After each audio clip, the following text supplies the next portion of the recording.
اعوذ باللہ من الشیطان الرجیم بسم اللہ الرحمن الرحیم الحمدللہ رب العالمین سبحانک لا علم لنا الا ما علمتنا انک انت العلیم الحکیم صلی اللہ علی النبی الامی وآلہ وسلم۔ السلام علیکم ورحمۃ اللہ وبرکاتہ۔ جی کیسے ہیں آپ سب؟ الحمدللہ پچھلی گفتگو میں ہم نے اپنے زمانے کے امام کے بارے میں یعنی مہدی آخر الزمان علیہ السلام کے بارے میں تھوڑی بہت معرفت حاصل کرنے کی ادنا سی کوشش کی۔ روز محشر ہمیں ہمارے امام کے نام سے ہی پکارا جانا ہے۔ قرآن پاک میں اس کو بیان کر دیا گیا ہے اور ہم میں سے ہر ایک کا حشر ہمارے امام کے مطابق ہوگا۔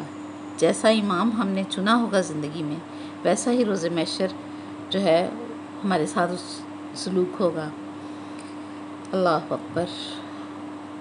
تو خاندان نبوت کے بارے میں تو نعوذ باللہ سوچا ہی نہیں جا سکتا کہ ان کو مان کر، ان کو اپنا راہبر رہنما اور امام مان کر کوئی بے مراد رہ سکتا ہے کہ اللہ کریم نے 1400 سال پہلے آیات قرآنی میں ہمارے زمانے کے امام کا ذکر فرمایا اور فرمایا وعد اللہ الذین آمنوا منکم وعملوا الصالحات لا یستخلفنہم فی الارض کما استخلف الذین من قبلہم ولایمکنن لہم دینہم الذی ارتضی لہم وَلَيُبَدِّلَنَّهُم مِّن بَعْدِ خَوْفِهِمْ أَمْنًا يَعْبُدُونَنِي لَا يُشْرِكُونَ بِي شَيْئًا وَمَن كَفَرَ بَعْدَ ذَلِكَ فَأُولَٰئِكَ هُمُ الْفَاسِقُونَ۔ سبحان اللہ۔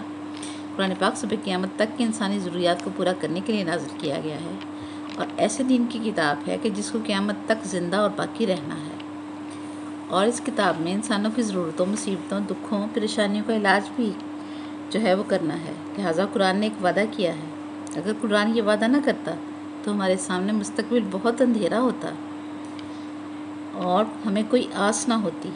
اللہ اکبر۔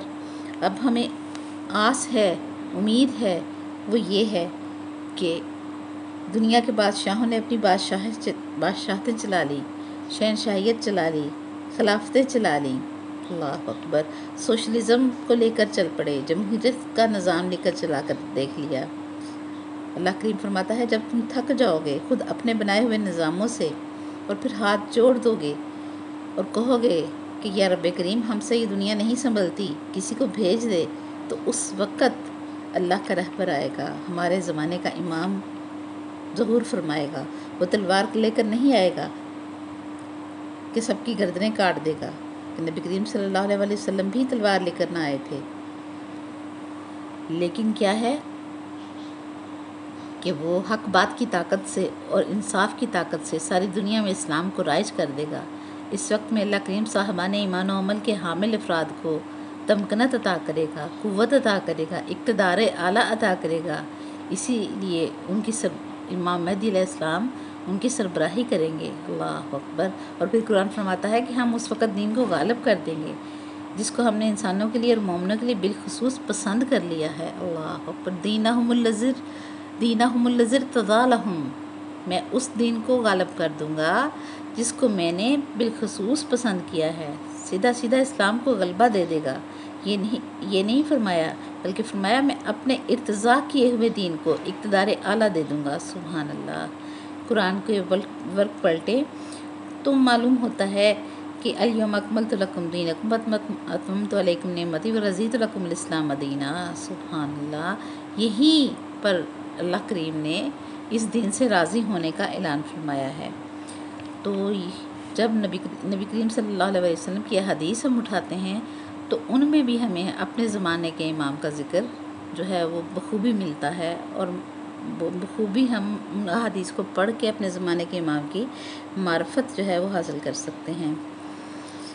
اللہ اکبر۔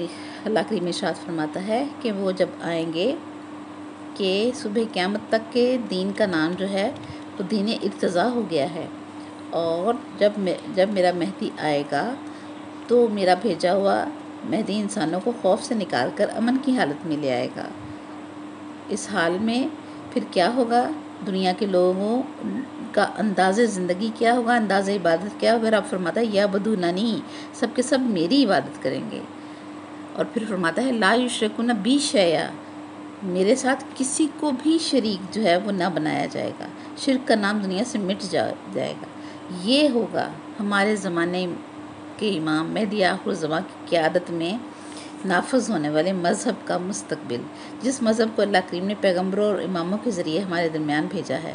اسی وجہ سے دنیاوی حالات بگڑنے کے باوجود، خوف، بھوک، ناانصافی، خطرہ بڑھنے کے باوجود ہمارے ایمان کو طاقت اور مضبوطی ملی ہوئی ہے کہ اہل بیت علیہ السلام سے مروی تمام طرح حدیث میں، جو کہ رسول پاک صلی اللہ علیہ وسلم سے لے کر تمام اماموں علیہ السلام سے مروی ہیں، ان میں آنے والے پورے واقعات کی نشاندہی کر دی گئی ہے، خبر دے دی گئی ہے، اور تمام طرح حدیث کا لب لباب یہی نکلتا ہے کہ امن بھی ہوگا، اللہ اکبر، مذہب بھی غالب آئے گا، اور کیا ہے کہ رزق روزی کی فراوانی بھی بہت ہو جائے گی۔ یہ تینوں چیزیں ہمیں آج کے دور میں مفقود ملتی ہیں، اور میرے وقت کے امام کے ظہور کے بعد ان تینوں چیزوں کی میرا رب فرماتا ہے فراوانی ہو جائے گی، اللہ اکبر۔ اور بچنے کا بھی یہی راستہ ہے کہ انسان نا امیدی سے بچ سکے۔ نا امیدی کفر ہے، اور مہدی آخر الزماں کا انتظار کرنا، اور پھر اللہ کریم کے کیے ہوئے وعدے پر اعتبار کرنا، قرآن کی آیات پر اعتبار کرنا، فرمان رسول پاک صلی اللہ علیہ وسلم کا یقین دل میں رکھ کر جینا، اللہ اکبر، یہ انسان کو جو ہے وہ بھٹکنے سے بچا لیتا ہے۔ اور ایک آس ہے، ایک امید ہے کہ ہمارے زمانے کے امام آئیں گے اور حق و باطل کا فیصلہ کن مارکا جو ہے وہ برپا ہوگا۔ آج ہم غور کرتے ہیں کہ قرآن پاک کا نزول اور قرآن پاک کی تنزیل جو ہے وہ کس طرح سے ہوئی۔ قرآن پاک کو مسلم اور غیر مسلم دونوں جانتے ہیں، لیکن حقیقت نزول کو ہر صاحب علم و معرفت بھی نہیں جانتا۔ یعنی قرآن خود جتنا جانا پہچاننا ہے، جتنی جانی پہچانی کتاب ہے، اس کے نزول کو سمجھنا اتنا ہی مشکل ہے۔ کہ دو چیزیں ہیں قرآن پاک کے بارے میں، ایک نزول ہے اور ایک تنزیل ہے۔ قرآن کا نازل ہونا اور ہے، اور تنزیل قرآن کو نازل کرنا اور نازل کیا جانا کہا جاتا ہے۔ نازل کرنے کا مطلب یہ ہے کہ کسی نے اس کو اتارا، اور قرآن کا نازل ہونا یہاں بات ہوگی۔ جب نزول بولا جائے گا تو سمجھا جائے گا کہ قرآن خود اترا۔ قرآن کے لیے دونوں چیزیں ہیں، اس کے لیے دونوں بیان ملتے ہیں کہ قرآن خود بخود نازل ہوا ہے اور قرآن کو نازل بھی کیا گیا ہے۔ سورہ انبیاء میں رب ارشاد فرماتا ہے، بالحق انزلناہ و بالحق نزل، ہم نے قرآن پاک کو نازل کیا اور وہ خود بھی حق کے ساتھ نازل ہوا۔ یہاں غور کریں، بالحق دونوں صورتوں میں آیا ہے، تنزیل کی صورت میں بھی اور نزول کی صورت میں بھی۔ بالحق انزلناہ، ہم نے نازل کیا تو بھی اکیلا نہیں تھا، اس کے ساتھ حق تھا، اور بالحق کے نزل، اور خود نازل ہوا جب یہ تو بھی تنہا نہیں تھا، تب بھی حق ساتھ تھا۔ دیکھ لو، قرآن انزال میں بھی حق کے ساتھ ہے اور تنزیل میں بھی حق کے ساتھ رہا ہے، نازل ہونے میں بھی اور نازل کرنے میں بھی، اللہ اکبر۔ حق بڑے بڑے ہوں گے زمانے میں، لیکن 16 رجب کو تاریخ اسلام میں نبوت کے رحل پر مولا علی علیہ السلام نے قرآن پاک تلاوت کر کے بتا دیا کہ وہ حق علی علیہ السلام ہیں۔ علی مولا علیہ السلام وہ حق ہے جس کے ساتھ قرآن نازل ہوا، اور جب علی علیہ السلام کے ظہور کے پہلے دن ہی پڑھ کر انہوں نے سنا دیا اور کسی نے نہ پڑھا ہو، تو علی مولا وہ حق ہیں جس کے ساتھ قرآن نازل ہوا، تو پھر علی مولا ہی وہ حق ہیں جن کے ساتھ تنزیل قرآن ہوئی۔ حالانکہ ملا تو یہی بتاتا ہے، جبریل علیہ السلام نے آ کے نبی صلی اللہ علیہ وسلم سے کہا کہ اقرا، لیکن جب علی مولا نے نبی صلی اللہ علیہ وسلم کے ہاتھوں پر قرآن سنایا تو کسی نے علی مولا کو نہ کہا کہ اقرا۔ سبحان اللہ، یہ مہر تصدیق ہے کہ نزول اور تنزیل علی مولا کے ساتھ ہونے پر ہوا، کہ علی مولا نے بھی تو سورہ الگ کو پڑھا ہوگا اور منون ایسے ہی پڑھا ہوگا، اقرا بسم ربک الذی خلق، پڑھ اپنے رب کے اسم کے ساتھ۔ فرق یہی ہے کہ جبریل علیہ السلام نے کسی اسم کا حوالہ دیا تھا، اور علی مولا چونکہ خود اسم الہی ہیں اور خود اسم کہہ رہا تھا کہ اقرا بسم ربک الذی خلق۔ سبحان اللہ۔ کعبے میں 16 رجب کو حق کے ساتھ قرآن نازل ہوا، اور بعد میں 23 سال جب قرآن کی تنزیل ہوتی رہی، پھر بھی حق کے ساتھ ہی ہوتی رہی۔ وہی دونوں حق علی مولا علیہ السلام ہیں۔ یاد رکھیں، قرآن نبوت کا رزق روحانی ہے، یہ اللہ کا کلام ہے، اور نبی صلی اللہ علیہ وسلم کا روحانی رزق ہے۔ یہ علی مولا کے بغیر نازل نہیں ہوتا، تو ہمارا رزق علی مولا کے بغیر کیسے نازل ہوگا؟ ہم سفر میں قرآن پاک ساتھ رکھتے ہیں، جیب میں چھوٹا قرآن پاک رکھ لیتے ہیں، 5 سورتیں ساتھ رکھ لیتے ہیں کہ سفر حفاظت جو کے ساتھ گزرے اور دشمن سے حفاظت رہے، حادثات سے بچ جائیں، سفر میں بیماری نہ آئے۔ یعنی حفاظت کے نقطہ نظر سے ہم قرآن پاک جو ہے ہم اپنے پاس رکھتے بھی ہیں اور پڑھتے بھی ہیں۔ وہ قرآن خود علی مولا کی حفاظت میں چلتا ہے۔ قرآن کو بھی علی مولا کی پناہ چاہیے کہ رسول پاک صلی اللہ علیہ وسلم نے نجران کے عیسائیوں کو بہت سمجھایا کہ عیسیٰ علیہ السلام اللہ کا بندہ ہے، بیٹا نہیں ہے۔ 40-45 آیتیں آتی رہیں اوپر نیچے، لیکن عیسائی نہ مانے۔ آخر اللہ نے ایک آیت نازل فرمائی سورہ آل عمران میں، جسے ہم مشہور آیت مباہلہ کہتے ہیں، اور فرمایا فمن حاجک فیہ من بعد ما جاءک من العلم فقل تعالوا ندعو ابناءنا وابناءکم۔ اے رسول صلی اللہ علیہ وسلم، میں نے العلم کی شکل میں قرآن بھیجا ہے، اگر یہ اس کی آیات نہیں مانتے تو پھر ان سے کہو کہ بلاؤ اپنے بیٹوں کو۔ یاد رکھیں نبی صلی اللہ علیہ وسلم کے بیٹے تھے، آپ سب جانتے ہیں کہ علی مولا کے بیٹوں کو لے کر رسول اللہ صلی اللہ علیہ وسلم لے کر گئے، اور یوں حسنین کریمین ابن رسول اللہ کہلائے۔ یعنی اللہ کریم خود قرآن سے اعتراف کروا رہا ہے کہ جہاں میری آیتیں ناکام ہو جائیں، جھٹلا دی جائیں، وہاں علی تو علی مولا ہیں، علی مولا کے بچے بھی مشکل کشائی فرما دیتے ہیں۔ سبحان اللہ۔ خود اترے قرآن یا اتارا جائے، انزال ہو یا تنزیل ہو، قرآن اکیلا کبھی بھی نہیں ہوتا، علی مولا شریک القرآن ہیں۔ ملا نے تو یہ بتایا کہ رسول پاک صلی اللہ علیہ وسلم سر اٹھا کر اوپر دیکھتے تھے کہ کب جبرائیل امین آئے گا، لا حول ولا قوت الا باللہ۔ جبرائیل امین کی تو تخلیق کا مشورہ بھی نہیں ہوا تھا، میرا نبی تب بھی اللہ سے باتیں کرتا تھا۔ یہ فنڈڈ مہم ہے جو شان رسول پاک صلی اللہ علیہ وسلم میں کمی کرنے کے لیے چلائی جا رہی ہے۔ خود جبرائیل علیہ السلام میرے نبی کے وزیر کی تعلیم کا محتاج ہے، ورنہ اسے تو یہ بھی نہیں پتہ تھا کہ اللہ کسے کہتے ہیں۔ جبرائیل علیہ السلام کو جب اللہ کریم نے خلق کیا تو پوچھا تو کون ہے؟ میں کون ہوں؟ تو جبرائیل علیہ السلام نے عرض کی تو ہے، میں ہوں۔ اسی وقت علی مولا پردہ ہٹا کر آئے اور ان کے کندھے پر ہاتھ رکھ کر فرمایا کہ تو میں بڑوں کے ساتھ نہیں کیا کرتے۔ اے جبرائیل کہہ دے انت ربی الجلیل و اسمک الجمیل و انا عبدک الذلیل و اسمی جبرائیل۔ اللہ اکبر۔ تو رب جلیل ہے اور تیرا نام جمیل ہے، اور میں تیرا عبد ذلیل ہوں اور میرا نام جبرائیل ہے۔ اللہ اکبر۔ علی علیہ السلام نے جبرائیل علیہ السلام کو اللہ کا تعارف دیا، اللہ کا سبق دیا۔ اللہ کریم نے فرمایا یا علی تو نے بندہ ہو کر مجھ پر قرض چڑھا دیا ہے کہ میری توحید سید الملائکہ کو پڑھائی ہے، تو نہ بتاتا تو اسے پتہ ہی نہ چلتا کہ میں کون ہوں۔ تو نے اسے اعتراف کرایا ہے کہ یہ جبریل سے کہلوایا ہے کہ جبریل نے کہا کہ میں تیرا عبد ذلیل ہوں۔ اللہ اکبر۔ حل جزاء الاحسان الا الاحسان۔ اب تیرے احسان کا بدلہ سوائے احسان کے کچھ اور نہیں ہے۔ جب تو بشری پیکر میں زمین پر جائے گا، مدینے میں تیرے دروازے پر اسی جبرائیل علیہ السلام کو بھیج کر ذلیل کہلوا کر روٹیوں کا سوال کرواؤں گا اور تیرا احسان چکا دوں گا۔ اور علی مولا جبرائیل علیہ السلام کا محتاج نہیں ہے، جس کو ہم قرآن کہتے ہیں، اس کو شرف دینا تھا اللہ کریم نے، اس کو اللہ نے اپنے محبوب صلی اللہ علیہ وسلم پر نازل فرمایا۔ قرآن پاک میں ارشاد ہے، سورہ قصص میں رب فرماتا ہے الذین آتیناہم الکتاب من قبلہ ہم بہ یؤمنون وَإِذَا یتلی علیہم قالوا آمنا بہ انہ الحق من ربنا انا کنا من قبلہ مسلمین اولئک یؤتون اجرہم مرتین بما صبروا ویدرؤون بالحسنۃ السیئۃ ومما رزقناہم ینفقون۔ سبحان اللہ۔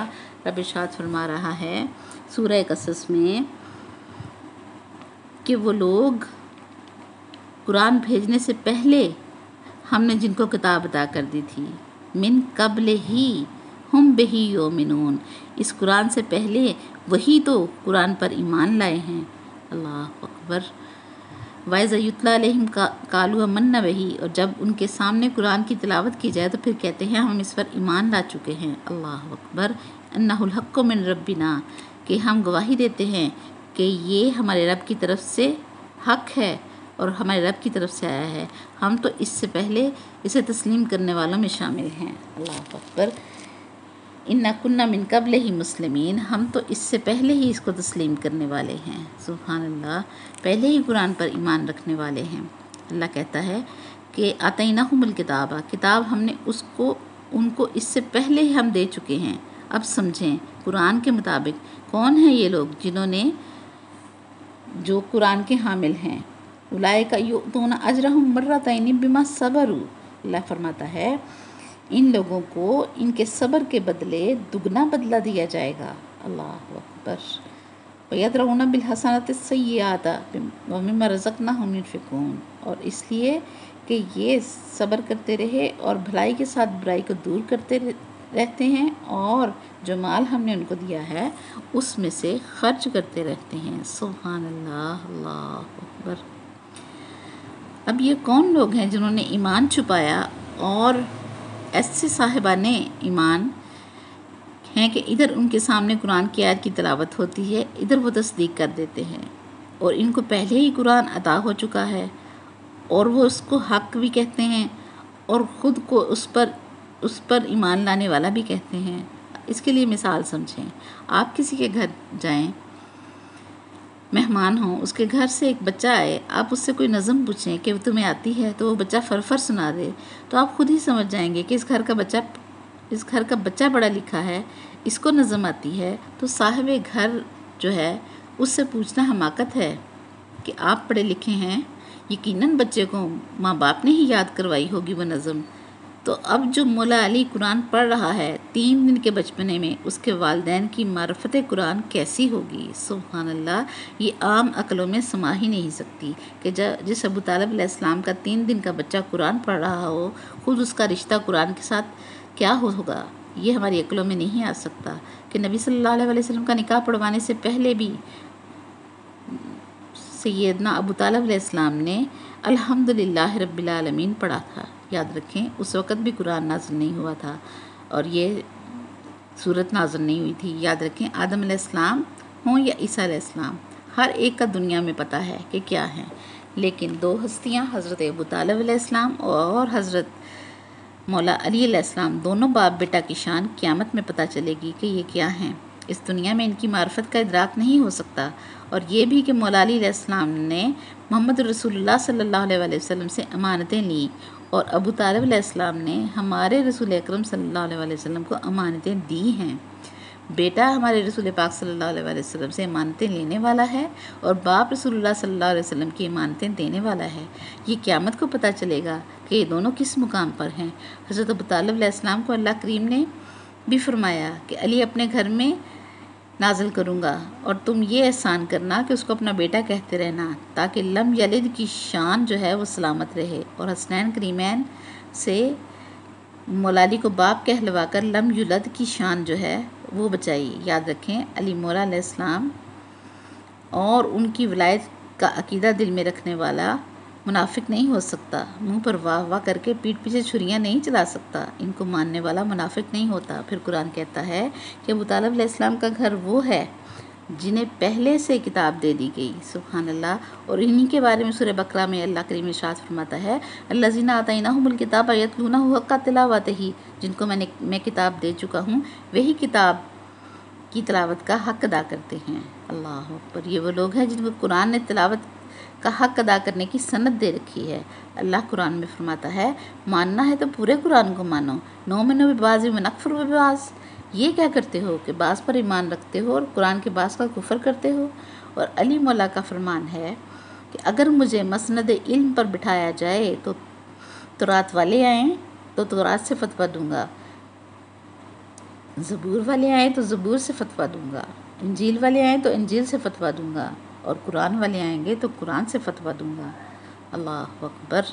پھر فرمایا حتیٰ کہ ہر کتاب بول اٹھے گی کہ علی سچ بول رہا ہے، علی نے صحیح فیصلہ کیا ہے۔ سوچنے کی بات ہے کہ علی مولا فرماتے ہیں کہ ہر کتاب کا حق ادا کروں گا، اور قرآن کہتا ہے کہ وہ کتاب کی تلاوت کا حق ادا کرتے ہیں۔ سبحان اللہ، کتنی ریزمبلنس ہے، کتنی مشابہت ہے، کتنی یہ حدیث پاک اور قرآن پاک کی آیت ایک دوسرے سے مل جل رہی ہیں اور یاد رکھیں کہ علی مولا فرما رہے ہیں کہ میں فتویٰ دوں گا تو قرآن بول اٹھے گا کہ علی سچ بول رہا ہے، قرآن خود بول اٹھے گا کہ علی صحیح ہے، علی سچ ہے، تو ہمارے لیے قرآن صامت ہے اور ہمارے لیے قرآن صامت رہے گا، اور قرآن صامت تھا بھی۔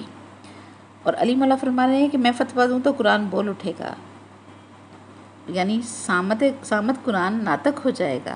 یہ ہے ابو طالب علیہ السلام کا گھرانہ، اور ناطق کیوں نہ ہو کہ قرآن ہم سے افضل ہے، ہم سے اشرف ہے، ہم سے اتنا افضل ہے کہ حساب ہی نہ ہو سکے، لیکن اس خاندان تطہیر سے افضل نہیں ہے قرآن، بلکہ اس خاندان کے برابر بھی نہیں ہے قرآن کہ معلم کتاب سے افضل ہوتا ہے۔ اور اللہ کریم نے یعلمہم الکتاب والحکمہ قرآن میں بیان فرمایا ہے کہ رسول صلی اللہ علیہ وسلم قرآن کا معلم ہے، اور رسول صلی اللہ علیہ وسلم کا فرمان ہے اولنا محمد واوسطنا محمد وآخرنا محمد وکلنا محمد، جو بھی اس گھر میں ہے معلم ہے قرآن کا، اور معلم کتاب سے افضل ہوتا ہے۔ اس پہ قرآن کے سامعین اچھی طرح جانتے ہیں کہ نبی پاک صلی اللہ علیہ وسلم کی پشت مبارک پر قرآن لکھا ہوا تھا، اور شانوں مبارک پر کوئی نالین سمیت کھڑا ہوا تھا۔ ایک بار علی مولا اپنی محفل میں بیٹھے ہوئے تھے، ایک بندہ بھاگا آیا، اس کی سانسیں پھولی ہوئی، ہانپتا ہوا بولا، یا علی، آپ کے بیٹے حسن نے روشن دان سے کوئی چیز اٹھانی تھی، درمیان میں ایک تاقچہ تھا، اس میں قرآن پڑا ہوا تھا، اور آپ کے بیٹے حسن نے اس پر قدم رکھ کر اوپر سے وہ چیز اٹھا لی، اور بہت ہی زرد چہرے کے ساتھ یہ بات بتا رہا تھا۔ تو میرے مولا علی مسکرائے، فرمایا پھر کیا ہوا؟ اس نے پھر زرد چہرے سے کہا، مولا میں قرآن کی بات کر رہا ہوں۔ علی مولا نے فرمایا، میں بھی قرآن ہی سن اور سمجھ کے یہ کہہ رہا ہوں کہ کیا ہوا، تم یہ بتاؤ کہ اللہ کا رسول صلی اللہ علیہ وسلم افضل ہے یا قرآن؟ تو اس نے کہا کہ یقیناً رسول پاک صلی اللہ علیہ وسلم افضل ہیں۔ تو علی مولا نے فرمایا، جو بچہ رسول پاک صلی اللہ علیہ وسلم پر بیٹھ سکتا ہے، ان کے شانوں پر بیٹھ سکتا ہے، وہ قرآن پر بھی قدم رکھ سکتا ہے۔ قرآن پر قرآن رکھ دیں تو کوئی فرق نہیں پڑتا۔ سبحان اللہ۔ کہنے لگا، ہاں مولا، یاد آ گیا، ہم نے نبی صلی اللہ علیہ وسلم سے پوچھا بھی تھا کہ کبھی حسن آپ کے اوپر آ کر بیٹھ جاتے ہیں اور کبھی حسین علیہ السلام آ کر آپ کے اوپر بیٹھ جاتے ہیں، تو نبی صلی اللہ علیہ وسلم نے فرمایا تھا کہ تم جانتے نہیں ہو حسن میرا بدن ہے، مجھ پر میری حقیقت سوار ہوتی ہے کہ مسجد کی الماری میں بھی 10-15 قرآن پڑے ہوتے ہیں، ایک نیچے ہوتا ہے، دوسرا اس کے اوپر، تیسرا اس کے اوپر، چوتھا اس کے اوپر، اسی طرح سے 10-12 قرآن پڑے ہوتے ہیں۔ اب ملا سے پوچھیں کہ جو سب سے نیچے رکھا ہوا ہے اس کی توہین ہو رہی ہے، اور جو سب سے اوپر رکھا ہوا ہے وہ سب سے افضل ہے کیا؟ وہ کہے گا، نہیں، تم جاہل ہو، نیچے والا بھی قرآن ہے، درمیان والا بھی قرآن ہے، اوپر والا بھی قرآن ہے۔ اسی لیے تو نبی صلی اللہ علیہ وسلم نے فرمایا تھا، اولنا محمد وآخرنا محمد واسطنا محمد وکلنا محمد۔ سبحان اللہ۔ اللہ تعالی ہمیں اس خاندان تطہیر کی معرفت عطا فرمائے۔ زندگی رہی تو اگلی گفتگو میں اسی قرآن اور اس قرآن کے وارثان قرآن پر دوبارہ بات کریں گے۔ وآخر دعوانا الحمدللہ رب العالمین۔ سبحانک اللہم وبحمدک ونشہد ان لا الہ الا انت نستغفرک ونتوب الیک۔ السلام علیکم ورحمۃ اللہ وبرکاتہ۔